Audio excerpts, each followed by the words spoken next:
As Michelangelo said, if people knew how hard I worked to achieve my mastery, it wouldn't seem so wonderful after all. And that's the thing about getting great. That's the thing about being an artist of such caliber that you're remembered for hundreds of years after your death. It is back-breaking work. It is a blinding amount of effort. It isn't about natural talent. That myth that some people are born with something that we celebrate so much is just that, a myth. You're born a lump of flesh. You can't hold your own head up. You may have predispositions, but that is a long way from actually crafting your ability until the point where it looks like magic. And that's the beauty of artistry, isn't it? That it's so unbelievable that you're more willing to believe that it was God-given, that they were anointed with it, than that they just worked their ass off. But the truth is, every one of the greats, no matter how much natural talent they were born with, they're remembered because they worked. They are remembered because they did so much work. Because in that work is hardship. In that work is difficulty. In that work is unbearable adversity.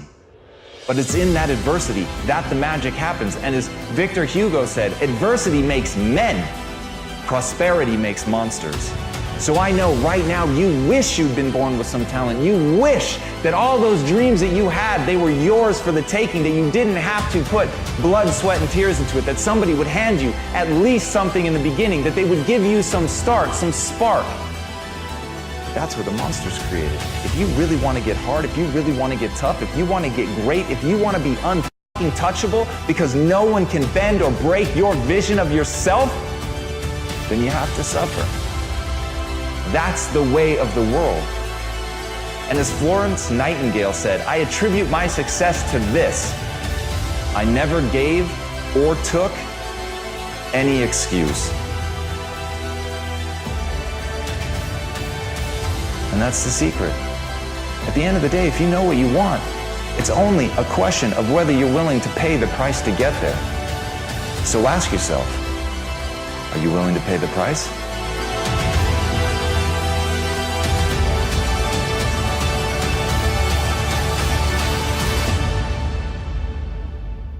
I want you to know something, that the bigger your dream is, I want you to understand the harder the grind. The bigger your dream is, the earlier you're gonna have to get up. The longer you're gonna have to stay up. The bigger your dream is, the more effort you're gonna have to put in. You'll never see it for those of you who are 70% beast mode, 30% gazelle. That's just enough for that other person to outdo you. Listen to me, that's just enough for the other person who wants just what you want. I want you to think about those goals. I want you to taste them. I want you to internalize it. I'm telling you to dream your dream because I want you to feel it. I want you to taste it. I want you to know how close. I want you, just like when the weather is changing, you can feel it. I want you to be able to feel when you're getting closer to it and closer to it. But more importantly, I want you to know when you dream your dream that there are other people who are dreaming the exact same dream. When you said to yourself, when the ball comes down, this is what I want to accomplish, you're not the only person that wants to accomplish it. And now I ask you this question: what do you do when 1,000 other people want exactly what you want?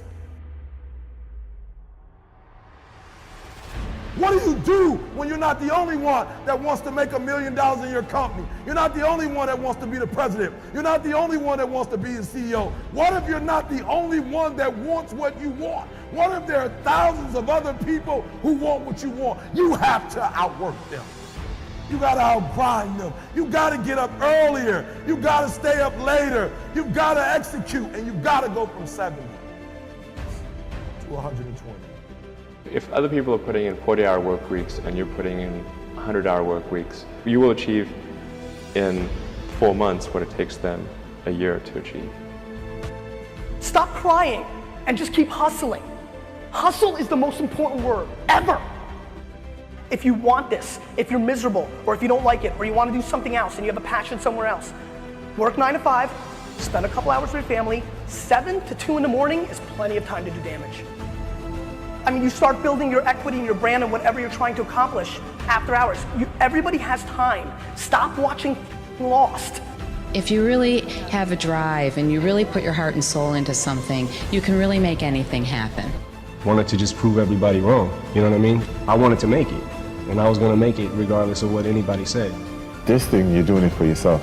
You're not doing it for anybody else. Yes, your family supports you. Yes, your friends support you, but you're doing it for yourself at the end of the day. As Thomas Edison said, our greatest weakness lies in giving up. The most certain way to succeed is to always try one more time. I know there are going to be a million times in your life where you want to give up, where you absolutely ache with the desire to quit, where nothing sits inside of your gut other than the certainty that you are going to fail, that you are not good enough to push forward. But that is to fundamentally misunderstand the nature of a failure. The nature of a failure is not to tell you who you are. The nature of a failure is to tell you a way that didn't work. It's to inform, it's to educate you, it's to test you. It's to be a gut check to find out if you believe in yourself enough to push forward even when the world seems to be telling you not to. And as Brian Tracy said, attempt the impossible in order to improve your work. Think about that for a second. Attempt the impossible just to get better, to try the things that you know are going to fail, things that the world is going to tell you simply cannot be. But even if it violates the laws of physics, if there's something in that attempt that you're going to learn, you owe it to yourself. You have a fucking moral obligation to try. Because all of the people that will lie in your wake are the people that didn't try simply because they didn't believe that they could do it. You have to be willing to look at the world. You have to be willing to see things that you yourself think are impossible and try, because in that you will stretch yourself. You have to be willing to look inward at the state of your current skill set and say, I'm going to play outside of that. I'm not going to play where it's safe. I'm going to play where it hurts. I'm going to play where I feel clumsy. I'm going to play only in the areas that make me feel stupid, because in that I know that the way that the brain responds is through adaptation, but I have to stress myself. You can't ever lose sight of that. The only way that the human animal adapts is through stress. You have to be willing to break things in order to build something new. So if you want to push the boundaries, if you want to see just how far you can go, if you want to succeed at the highest level, if you want to play on a global scale, you have got to be willing to try the impossible, because right now, the things that you need to do are impossible for you, but they won't remain that way forever. And as Aristotle said, pleasure in the job puts perfection in the work. This doesn't have to be a tale of always being terrified. Everybody, myself included, screaming at you, telling you that you need to go do something great. The part they're leaving out is why the f should you care? You should care because it's the greatest joy. You should only listen to this if it's leading you down a path that makes you feel more alive, and that's the point. The point is to get in touch with something that makes you feel great, but not to let yourself starve or be stopped by a fear that you'll fail, by a fear that it can't be done. Have fun. Have the guts to enjoy yourself. Have the guts to go out and attempt something audacious and terrifying, knowing that all along, if you're doing it right, you're gonna have a good time. So all of this, going balls out, trying to prove something to yourself, trying to do something amazing, never lose sight that it's to build a better life. Never lose sight of the fact that you're doing it to create the person that you want to be. Never lose sight of the fact that it should be fun. What keeps you on top is the ability to think and prepare mentally over and over and over again. The body has limitations, the mind does not. We focus so much on what goes on from the neck down that we forget it all starts from here. Everything starts from here. If you're not mentally ready, you're never really physically prepared. And that's where the preparation starts. I firmly believe that everybody on this planet has a gift. It's your job to figure out what that gift is. Then it becomes your job to decide whether you're going to act on that or not. Everyone sees the work that you put in, but it's what you don't see is going to determine how far you're going to get. I hear stuff all the time. People say, oh, look in the mirror and you'll see why you're not succeeding. I don't believe that.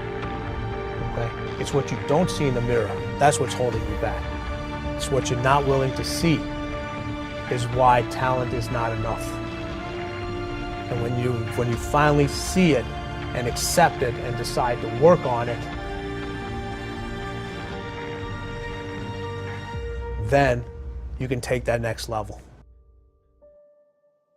What fear is stopping you in your tracks and burning the soles of your feet? What if conquering that fear, whatever it is that keeps you from being what the Creator intended for you? What if you could unleash everything great in your life? Would you do it? Would you say yes to that? When you get to the edge, your brain will always tell you to step back. It's always going to tell you to step back because you can fall.